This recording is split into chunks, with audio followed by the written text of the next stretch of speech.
So, continuing in our exploration of useful apps, if you want to work on your speaking, ladies, at home, today we're going to talk about something called Easy Speak Pro. All right. So, I've had this one for a while now. And when you open it up, you get a screen that looks like this. Oh, look at that. Oh, yep. So, you get a timer so you can set how long you want to speak for. And it can actually give you what are called table topics. Now, if you've ever done something like Toastmasters, you might be familiar with something called table topics. Usually, what happens is you draw out of a bucket or you're assigned a table topic. And in true impromptu speaking fashion, you actually don't get any time to prepare. You have to be able to speak what we call off the cuff. Now, if you do get time to prepare, then it becomes something called extemporaneous, which is a really long word that simply means you get some time to prepare. It's not all written out, it's not all rehearsed, and it's certainly not memorized. Okay, but you have put some thought into it. So that's extemporaneous. For impromptu speaking, you're given the topic and you start to speak. So, needless to say, the topics have to be pretty generic. The nice thing about this particular app is that it'll give you the table topics. Let's see what we're going to get. The most important lesson of my life so far is ...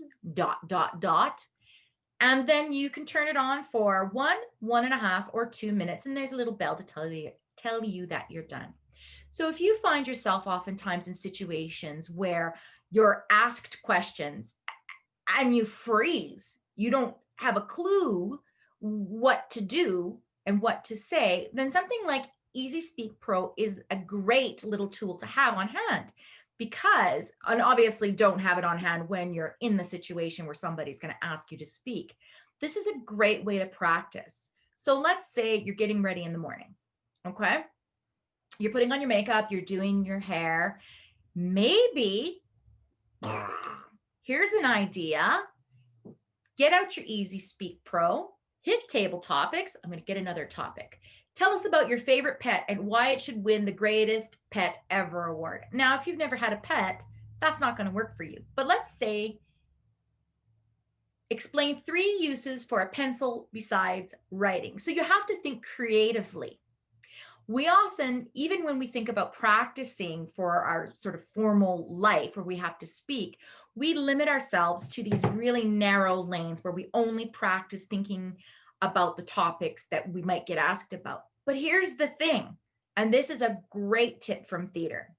When you use something like this particular app, and no, I have no affiliation with it, you can just as easily do this by going on the internet and finding impromptu topics.